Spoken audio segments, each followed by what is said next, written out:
Hello and welcome to Cave to the Cross Apologetics. I'm Tony. I'm Patrick. And we are continuing our trek through John Frame's book, Apologetics, a justification of the Christian belief. And he is in chapter 7, where he's now dealing with the issue of the problem of evil, which he's already suggested is probably one of the most toughest issues that Christians have to do with regard to objections to Christianity. Now, what he says he wants to do is to look at it through a biblical approach and not just a philosophical approach. And so he's working through in this particular chapter what the Bible does not say about the problem of evil. And in doing that, that allows him to now critique some of the various answers that philosophers have given with regard to the problem of evil that he doesn't think work, right? And so one of the first ones that we looked at is has to do with this whole idea of the contribution of evil. He talks about how evil perhaps doesn't exist, right? It's just an illusion. He doesn't think that one works. He deals with Leibniz's position on this is the best of all possible worlds, right? So evil contributes because it has to be there to make this the best of all possible worlds. He doesn't think that one works as well. You can have perfection and a best situation without having evil. God is perfect and there's no evil there. The original creation was all good and there was no evil there. So you can have a world without evil. So he doesn't think the best possible world defense works either. The next one that we now have come to is what he calls the free will defense, right? And so this is an extremely common defense, he tells us, among professional philosophers today, and it's based on human free will. So the free will defense says that evil came about by the free choice of rational creatures, Satan or Adam or every. And since that free choice was in no sense controlled or foreordained or caused by God, then he cannot be held responsible for it. And therefore, the existence of evil does not compromise God's goodness. Now, notice early on in the chapter, and we want to mention this, he makes this distinction between natural evil and moral evil. Right. And he believes that natural evil can be explained by moral evil because natural evil came about as a result of the curse of God on the earth because of moral evil. And so he's spending this chapter dealing with the issue of moral evil. That is the more important one, right? And so here it is. It's because we choose to do evil, and therefore that's why evil is here. Right. It's your fault. It's your fault for all the evil in the world. So yeah, as from there, you would say then the moral evil comes about. Then God uses the natural evil to punish or to prune, depending on who his audience is. And so he's saying, okay, well, here you've made the free choice of doing evil. Well, now here are the repercussions that I'm going to allow to happen. And so that's where I think a lot of people kind of like this a lot because it tends to remove God from the equation a lot more. But at the same time, that might be removing him too much from the equation that he'll go into. Well, Scripture does teach that man is or can be free in certain senses. So one is that he does what he wants to do, acting in accordance with his desires. So that's something that qualifies the free action here. And so, again, we don't want to talk about, I have the free will to flap my arms and suddenly I'm going to sprout rings. Well, that's a bit too free. But here the qualifications is if you have a desire, then your choices will be a product of that. And so it's something that I think Scott Christensen covered well in his What About Evil is you just have these kind of free-floating ideas that you just do if they're not grounded in desire. because then you're just you're not even making choices. You're just making actions that have it's not tied to anything. But if you tie it to desires, then we can talk about kind of the human nature, the human heart being evil. And so therefore you can do no good because all your good deeds, quote unquote, are like filthy rags. So I think qualifying it with or grounding free actions within desires, I think adds a lot to the discussion here. And that's what frame does. So whether those desires are holy or wicked, again, the desires come out. So that's how we can be pleasing to God, because we desire to do good. And from there, our actions please God. So that's one. But two is that Adam had the freedom or ability to choose either good or evil. The fall removed this freedom from us, or fallen creatures can only do what is evil. And he gives scriptural support there in Genesis and Isaiah and Romans. But redemption restores this freedom to those who believe, 2 Corinthians 5:17. 3, the redemption brings us to an even higher freedom, a freedom from sin and its effect altogether. John 8:32, freedom from sin, you are free indeed, is the usual meaning of freedom in the New Testament. So you're free from that desire, and so when you sin, you are harking back to an old, unable to get away from in this world, spiritual sense, and so you're no longer slave to sin, where your desires are all evil, even when you want to do good. But here, freedom from sin is usually what's meant here. And then finally, we are free in the sense that we are not helpless victims of historical determinism. Ooh, historical determinism, even worse. Scripture does not allow to plead a deficiency in a hereditary, environment, psychological balance, or a self-esteem, for example, as an excuse for violating God's commandments. We are all in our actions responsible to obey the Lord. So Bakari and Bentham, they came about and said, you desire to do evil and you commit the crime. And so you looked at the choices and you said, I think the bad choice outweighs the repercussions. And so you do the bad thing. So very free will action of some of the earliest philosophers of criminal mindset. Right. So this, free will defense he's suggesting here is again, he's looking at Scripture to try to determine exactly how this particular position matches up with what Scripture has to say with regard to the power. And he says Scripture does teach it, right? That we are, in a sense, free in terms of acting in accordance with our desires. Adam was free to choose good over evil.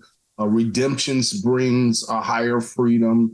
And of course, we're free in terms of we're just not hapless victims of determinism. Right? And so, yes, Scripture does seem to suggest that there is, at least to in a certain sense, a freedom. Further, he says Scripture does not agree with does rather agree with the defenders of free will in teaching that the blame for sin rests on man rather than on God. So even when Scripture specifically mentions God's foreknowledge of an evil event, that the blame for the evil rests exclusively with the human perpetrators. And he gives, scriptural support for that in Genesis 50, where, Joseph's brothers, kind of chose to do that deed against Joseph. And yet, they are blameful for it, even though God had predetermined that was going to happen and it was going to fulfill his good purposes. But he says Scripture does not teach. In fact, he says it denies free will in the sense that it's used by the free will defender. For on that view of freedom, that is the free will defense view of freedom, what he calls Arminian freedom, right? Man's free choices are not in any way foreordained or caused by God. And yet Scripture frequently speaks of God's determining our free choices. Again, Genesis 50:20, Acts 2:23, 4:27, and so forth. Yeah. So even if you want to put the idea of the cross and the resurrection at Genesis 3, which I would say is way too late because it's even before the foundation of the world, but let's put it at Genesis 3. So at Genesis 3, you have two people, and then they have their progeny and their progeny and their progeny, and you have the rise up of humanity, and you have the different lines that are followed in the Old Testament, and you have to preserve all of those. You have to preserve every single facet of that, at least from the Davidic line to Jesus. All those people have to survive. They have to get married. They have to not be cursed so that their bloodline's cut off. And then on top of that, you have to allow for the freedom of every Roman, every Greek to produce, and Pilate to be risen up and stay in power, and then listen to the Pharisees who call for capital punishment on someone who has done nothing wrong. You have to make Pilate not listen to his wife, which may not be the hardest thing in the world to do. But all those things have to come into a formidable like hope that God has, where he's just allowing for these free actions independent of him to take place to get to the cross.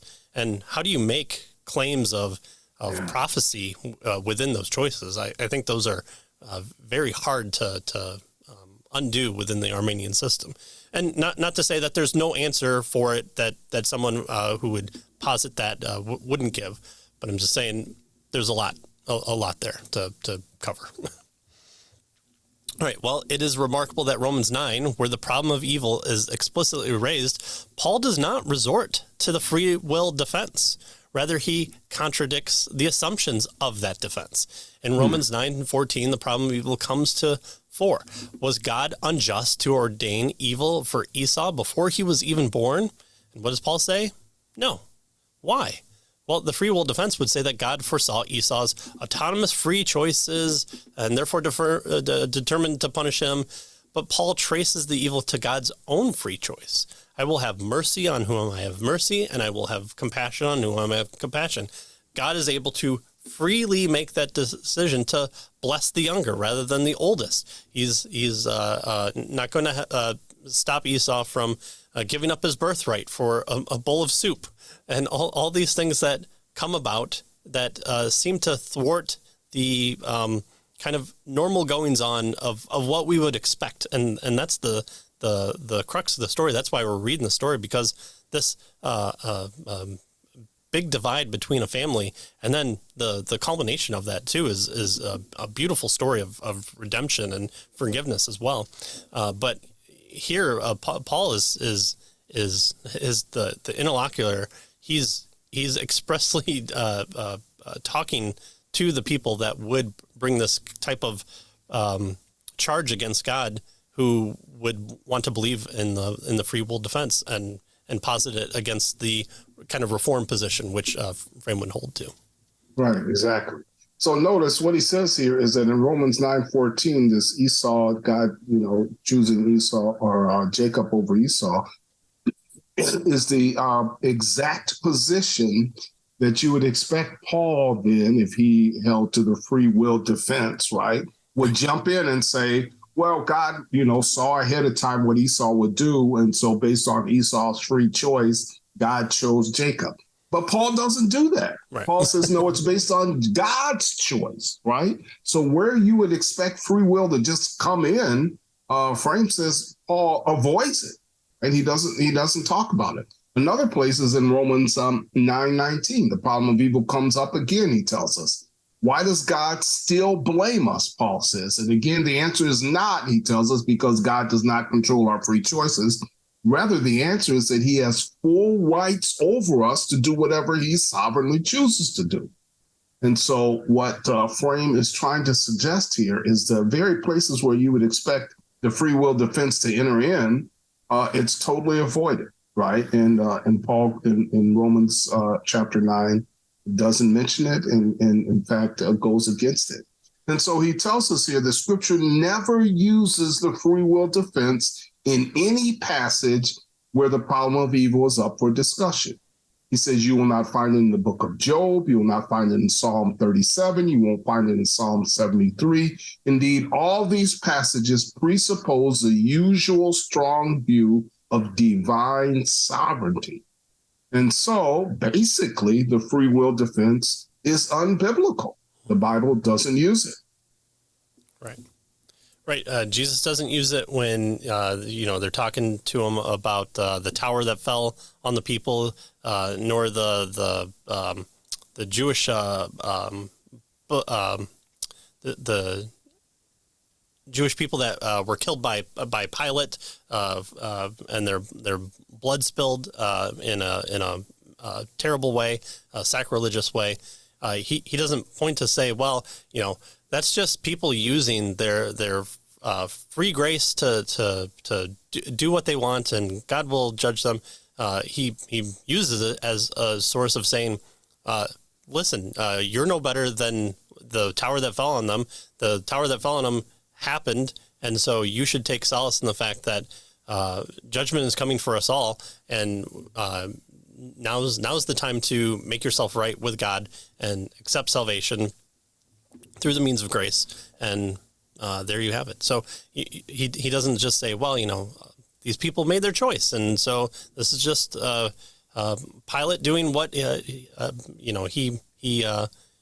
wants to do, and he'll face the repercussions for his free choices. You don't even see Jesus turning to that. But okay, so that's the external problem. There is also problems with its internal coherence. As if in the classical Arminianism, our free choices are literally causeless, then they are not caused by our character or our desires any more than they are caused by God. And if this is the case, our free choices are totally accidental happenings, unconnected with anything in the past. I kind of brought that up a little bit early, but that's all right. They are surprises, worse than hiccups occurring at awkward times.